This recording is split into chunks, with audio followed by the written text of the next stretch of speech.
At first, I thought this story was about really bad luck. I thought it was just an unfortunate tragedy. But by the end of the story, I felt nothing other than just rage.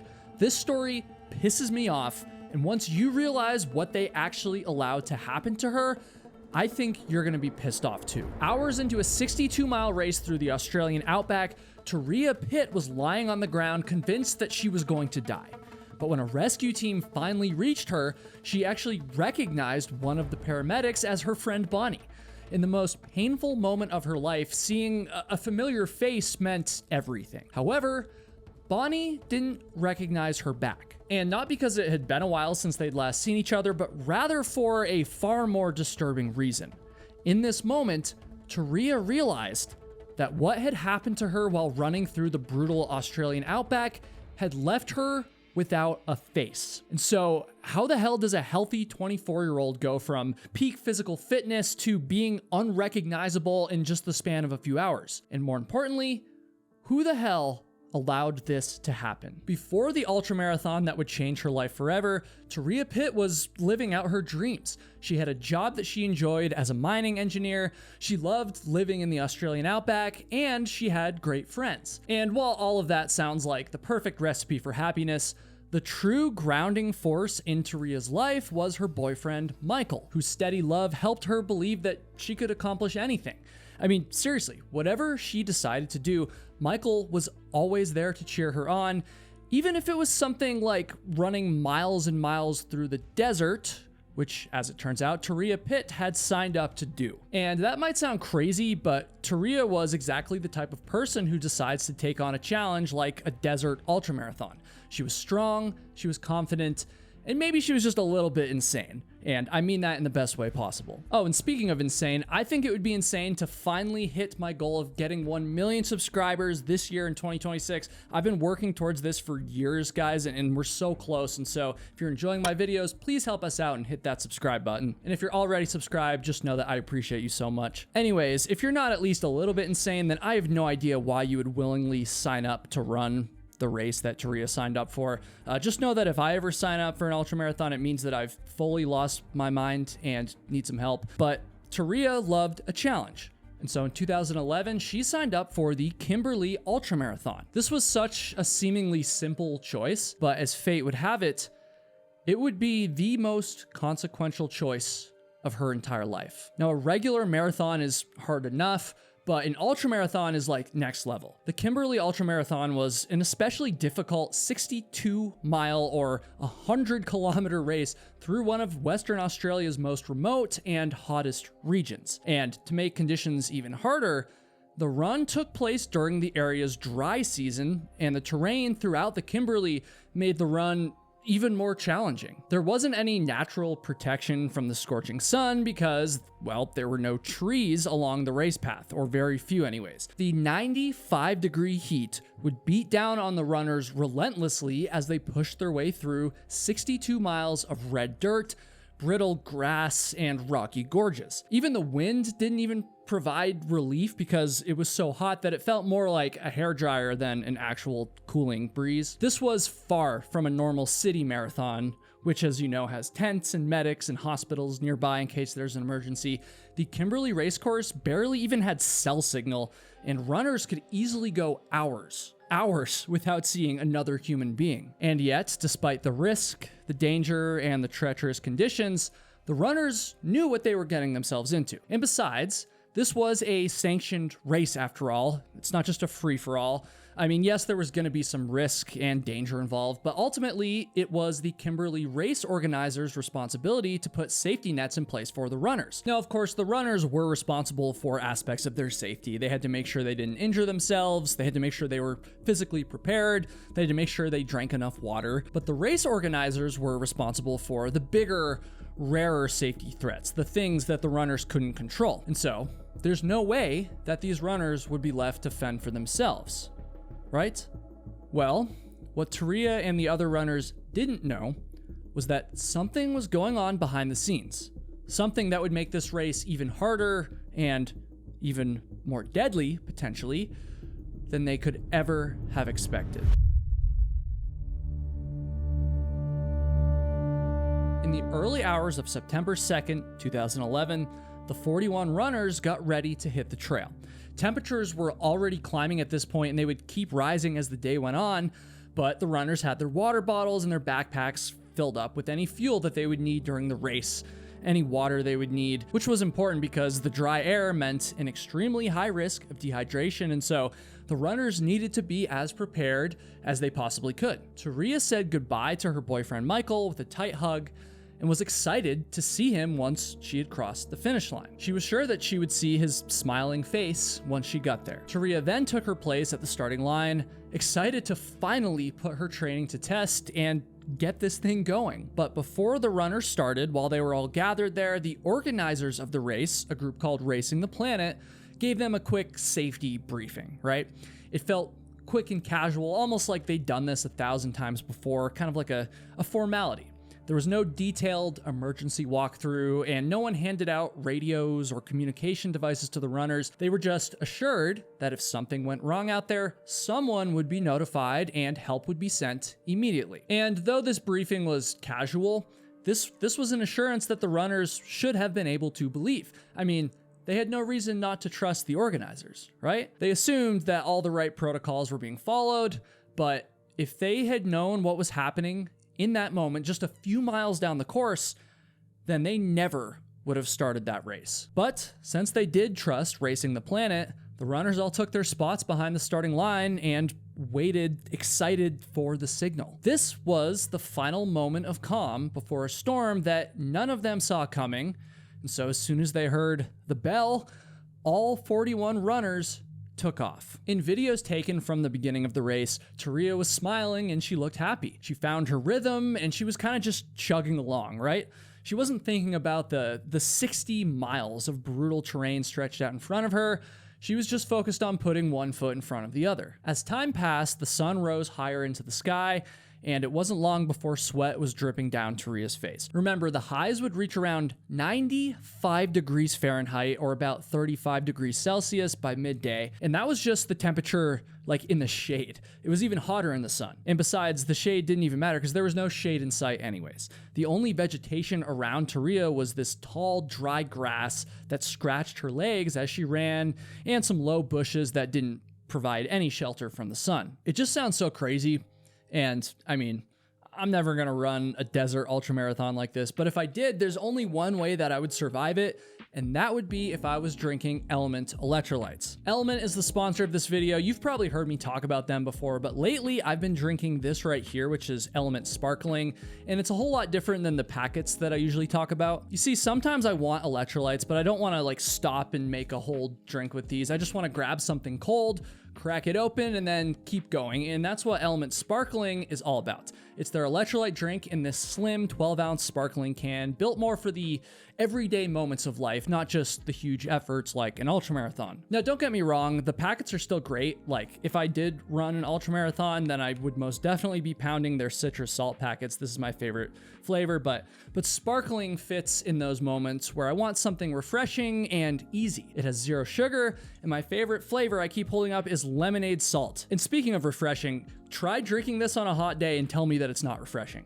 You can't do it because it's amazing. Each can has 500 milligrams of sodium, 100 milligrams of potassium, and 30 milligrams of magnesium. So you're getting a meaningful dose of electrolytes in a format that feels way more like a grab and go drink. Element Sparkling makes it so easy to stay on top of your hydration. And so what you should do is go to drinkelement.com/KyleHatesHiking. That's drinklmnt.com/KyleHatesHiking. Go get yourself some sparkling lemonade salt. And when you make a purchase through my link, you're going to get a free Element sample pack thrown in with your order for no extra cost. So you're going to get to try a bunch of their sticks, and you're just going to get free Elements. So one more time, that's drinklmnt.com/KyleHatesHiking, or click the link at the top of the description. And okay, brace yourself, because this story is about to get very dark. After running for a little while, Turia finally reached the very first aid station. She stocked up on some water and supplies, and then she kept running and running and running. Eventually, it started to feel like she'd been running long enough that she should have reached the next aid station by now. The checkpoints felt too far apart for terrain like this, but she assumed that the organizers had measured everything properly. They'd done this before, after all, and so why would she have any reason not to trust them? She must have tried to convince herself that the heat was just getting to her head or whatever. I can imagine her telling herself that the conditions were making this already incredibly long run feel even longer. She, of course, had no idea that there was actually something else at play here. Eventually, Turia looked up, and that was when she saw it. She finally saw the second aid station, thank God. She could get some brief shade and restock her water and then continue on with the grueling race. But if only she hadn't left this aid station and had just stopped her run right there. If she had done that, then she could have saved herself. But of course, I mean, that's super easy to say in hindsight. How could she have known that this quick pit stop would be the last normal moment before her life would change forever? Turia was incredibly strong and determined, and so she kept pushing forward right into a danger that she never saw coming. The afternoon sun was now at its absolute peak, and so Turia was looking down as she ran in an attempt to escape some of the brightness of the day. And after a while, she began to get that same feeling that she had earlier, that she should have reached the next aid station by now. But before that thought could even sink in, she heard a sound. There was this loud rumbling just up ahead on the course. It sounded exactly like what's called a road train, which for my non-Australian viewers is a massive like semi-truck towing a convoy of trailers. It's something that's super common on remote highways in Australia. And so this led her to assume that she was near a highway, which led her to assume that she was close to the next checkpoint. Relief and a small break from the elements were almost within reach. Hell, Michael might even be there waiting for her to say a quick hello and to give her a very sweaty hug. And this thought gave her a boost of energy, and so she started running faster. Her path began to narrow, and it funneled Turia into a deep, rocky gorge with no clear exit. And this made for a more dramatic and scenic run, but it was also the kind of place where you really hope that nothing goes wrong. I mean, you're kind of trapped in a sense. At the time, of course, there was no reason for Turia to think that she was in any danger. I mean, experienced organizers had planned the route through this gorge. They had been very intentional about where the trail goes, and so she trusted that it was safe. The ground at the bottom of the gorge was incredibly uneven, and so Turia continued to look down while running in order to avoid tripping. And this is when she started to notice that the air around her had gotten thicker. And it wasn't just all of the dust she had been kicking up, by the way. It was getting so bad that she began coughing and couldn't even see that far in front of her. And it was also getting way hotter, way faster. Like, it was already a hot day, but the heat started increasing dramatically. And so Turia finally looked up, and that's when she saw it. At first, her brain couldn't make sense of what she was seeing, but very quickly she understood. Directly in front of her, thick, dark smoke billowed out from an entire wall of flames. The sound that she had been hearing wasn't a truck, it was a bushfire, and it was growing incredibly fast. The hot winds and the dry vegetation meant that the fire was exploding in size by the second, and pretty soon, it was all around her. She couldn't just turn back the way she came now. It was much too late for that. The gorge that she was running through had essentially become a cage, and she couldn't see any way to escape it. And so almost instantly, Turia found herself in a life or death situation. And to be blunt, it was looking like death was the more likely outcome here. She only saw two potential options to keep herself alive. She could either stay where she was and just hope that the fire died down before the tall grass around her caught on fire, but it didn't really seem likely that the fire was going to go out anytime soon. And so her other option was to run up the side of the gorge and continue uphill until she was out of the fire's path. But the issue with that plan is that fire travels much faster uphill, and so it would be difficult, if not impossible, to outrun it. Essentially, she could either stay where she was and die, or she could try to fight her way out for a very small chance of survival. And keep in mind, she had only seconds to make this decision, the most important decision of her life. However, in this moment, all she could think about was Michael. I mean, just moments earlier, she had anticipated seeing him at the next checkpoint, but now she realized that she might never see him again. And so Turia had to act, and she had to do it right now. Turia moved as fast as she could to get herself out of the gorge, but there was no way that she could have outrun the growing flames, right? She tried, and then the worst case scenario became her reality. Her skin began to catch on fire. She looked down and she saw flames wrapping around her arms and legs. The pain was beyond anything she had ever experienced before. But she kept fighting, she kept trying to get away, and eventually she ended up tripping on a rock, and at this point you can probably imagine what happened. I mean, she was just engulfed by the fire, making an already excruciating nightmare even worse somehow. Turia was screaming in pain and terror. She was thinking, this is it.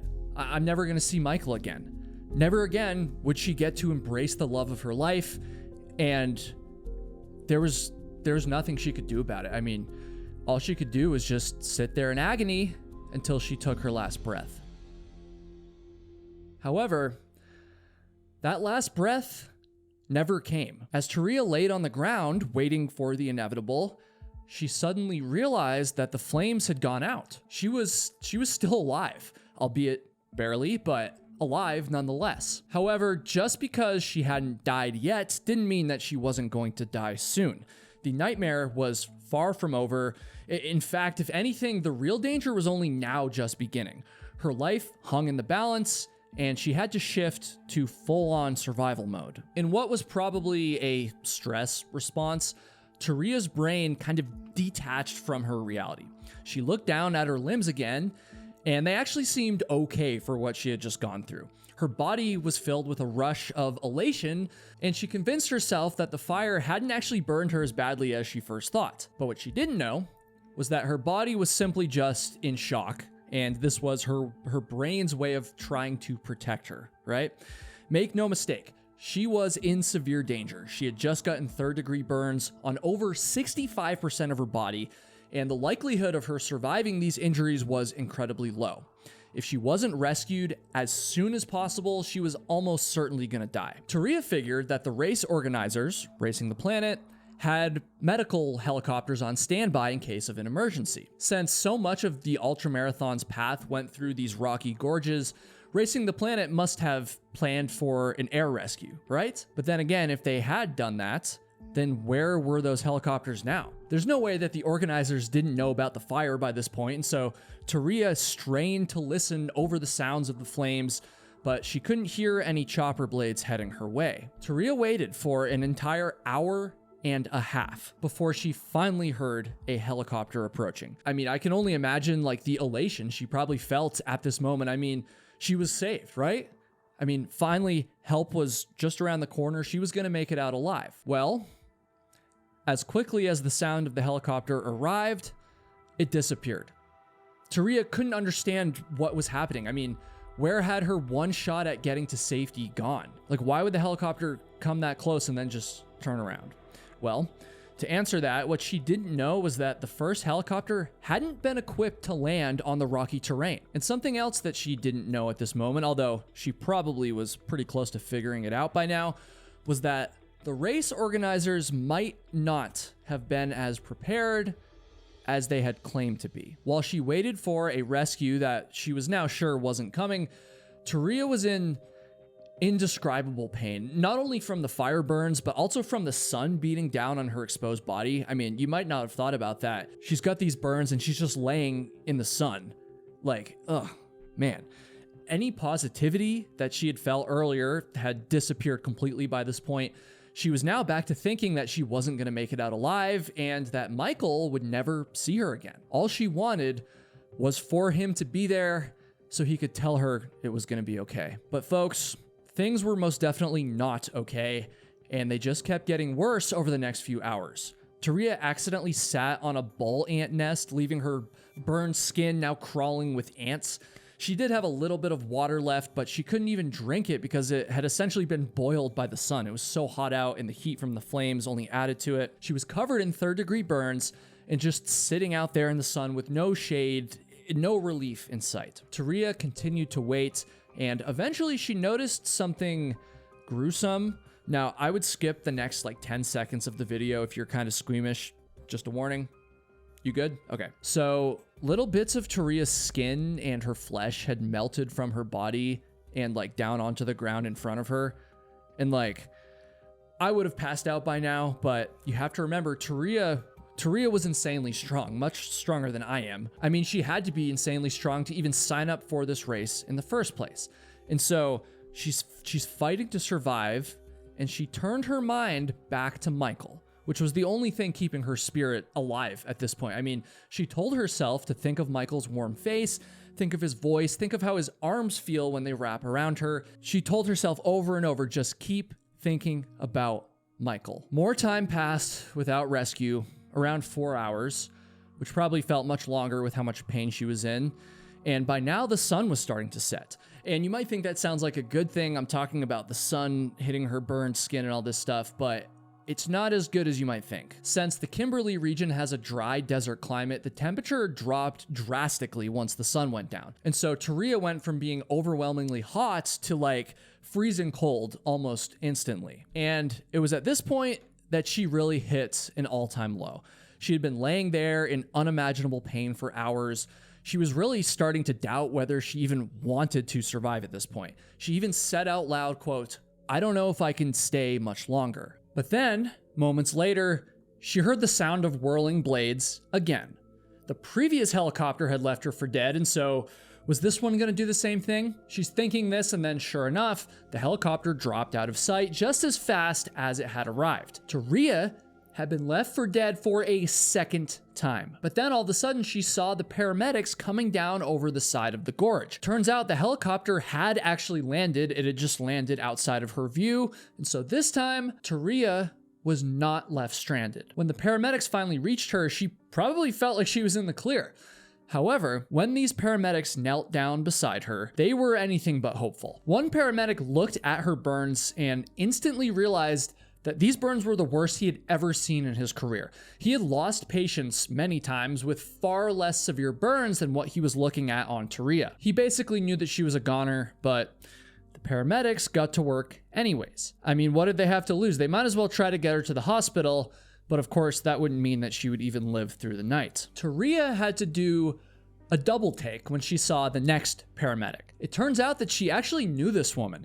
It was her old friend Bonnie, who she had volunteered with years ago. I can only imagine that in this moment, seeing a familiar face, even if it was, you know, someone you weren't that close to, probably brought her some comfort, but this would go south almost immediately. When Turia greeted Bonnie, Bonnie didn't smile at her or wave back, right? She was treating Turia just like any other patient, not an old friend. Turia said hi again, but Bonnie still didn't say anything back, and so eventually Turia just said, "It's me, Bonnie. It's Turia." When Bonnie heard those words, she collapsed into tears, and Turia's stomach dropped at the same time. And that happened because Turia realized that Bonnie had no idea who was laying in front of her. The burns had damaged Turia's face so severely that even someone who knew her didn't recognize her. And that also meant that the face that Michael had fallen in love with was gone. And so any hope that Turia had felt with the arrival of the paramedics instantly evaporated. Even though she was in the process of being rescued now, she was still nowhere close to being safe, nowhere close to surviving this tragedy, and she was realizing that her life was never going to be the same.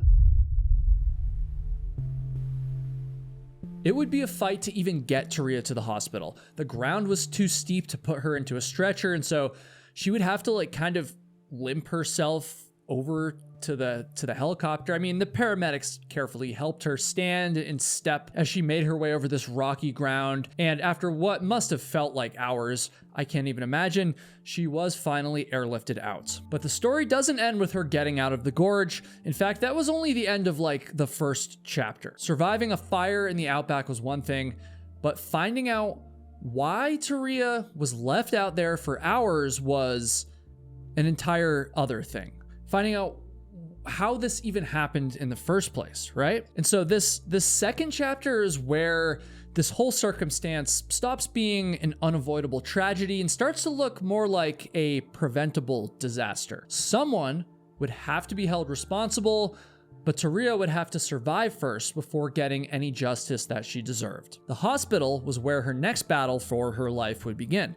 The second they got her off the helicopter, Turia started getting treatment, and that would last for the next 6 months. She had over 200 medical procedures, including the amputation of 7 of her fingers, but guess who was by her side the entire time? That, of course, would be Michael. His face was the first thing that she saw when she came out of the coma, and it was the face that she would see every single day of her recovery. Michael never once left her. Getting Turia better was a war that they were going to fight together. As Turia fought her way through painful recovery, questions about the race obviously began to surface. Questions like, how did this happen?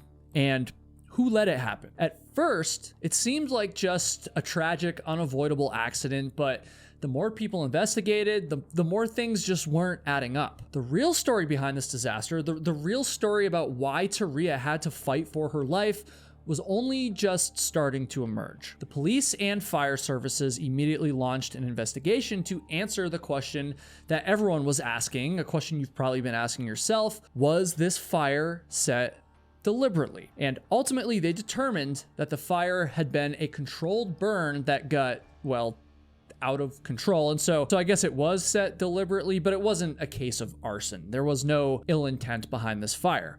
However, the investigation didn't stop there, and so they started looking into the race organizers, Racing the Planet, and very quickly, a bombshell discovery was made. Early on the morning of September 2nd, 2011, before the ultramarathon even began, a local farmer named John Story flew his plane above the race path. He noticed that a bushfire had started directly on the path that the runners would be taking, and so John knew that he needed to warn the race organizers right away, and so he tried to radio them. He couldn't connect with them at first, but he kept trying. I mean, they had to know about this fire before the race started, obviously, so they could presumably cancel it, right? Eventually, John did manage to get a hold of them, and he let Racing the Planet know about the fire. He could now rest easy, assuming that he had just saved the runners from getting hurt or even much worse. And this is where things took a shocking turn. Despite this warning, despite the knowledge that their course was literally on fire, the race proceeded as planned? Like, what is that?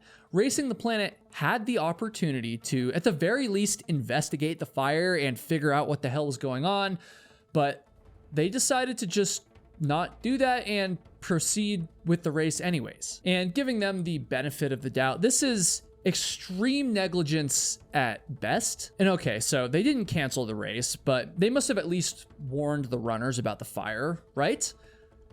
Well, no.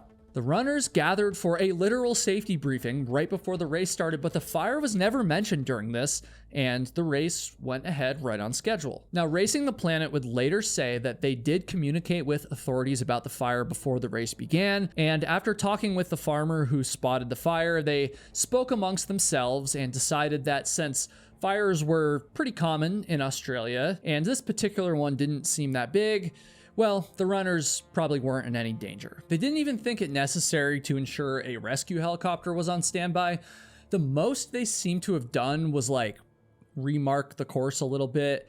And by that, I mean basically sending one single volunteer to move a few things around without making any major changes to the route. And like sending someone alone to do something that took them so close to the fire doesn't sound very safe at all. But then again, the organizers clearly did not prioritize safety. Now, I'm criticizing them pretty harshly here.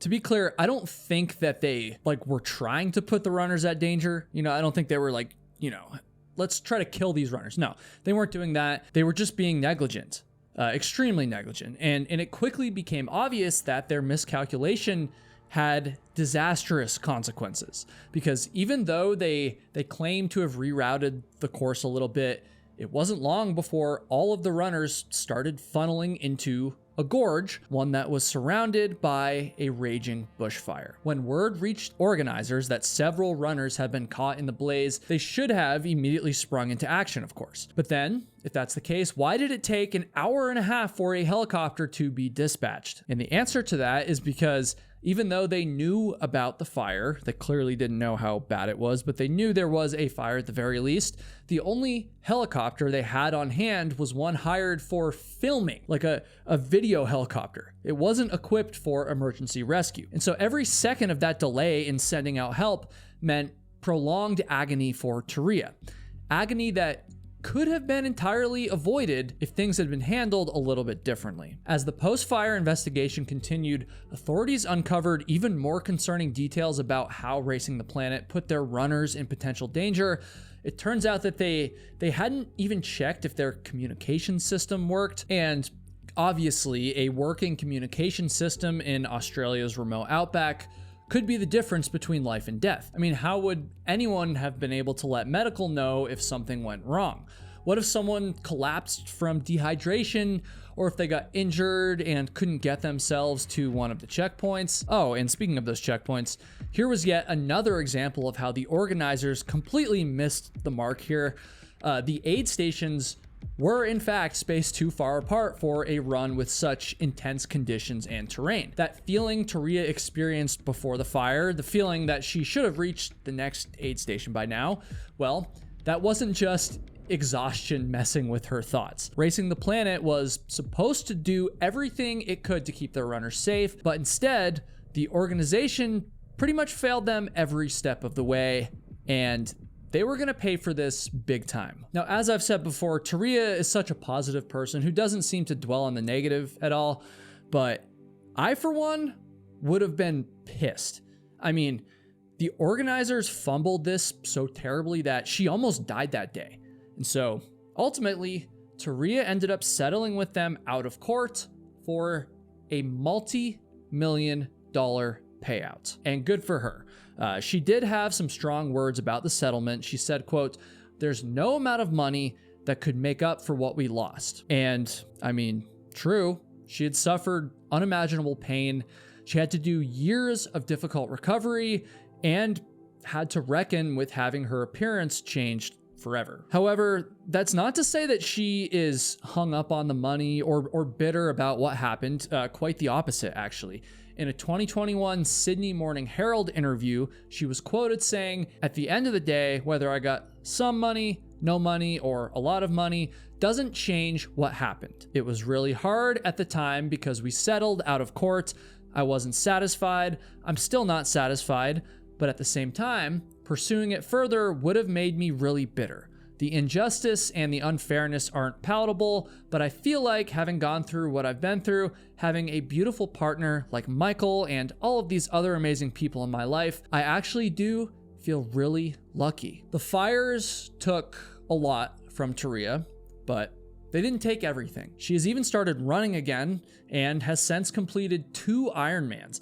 And most importantly, the one thing the fires never took from her was Michael. The two of them now have built a beautiful life together, bringing 2 children into the world. Even after everything she's gone through, Turia continues to live a life that's led by love, not anger. And it's with that sentiment that I too am going to try to let go of my anger. Now, don't get me wrong, we can never forget what they did to her. And this pisses me off, obviously, but it seems like Turia is now at peace, and for that, I'm very grateful. Turia has made charity an important part of her story post-fire, and one of the groups that she's worked with recently is the Fred Hollows Foundation. They are an international development organization working towards eliminating avoidable blindness and improving Indigenous Australian health. And they're also my give back call out for this video. I've made a donation to them and I invite you to do the same, even if it's just a few bucks or whatever. It doesn't have to be a lot. I've got their link in the description. Please show Turia, Michael, her entire family some love in the comments below. I really appreciate how respectful you guys are to the victims of the stories I talk about on this channel. You guys are the best subscribers on YouTube, and thank you so much for watching. YouTube seems to think that you'll enjoy this video next, and so give it a click, and I will see you in the next one.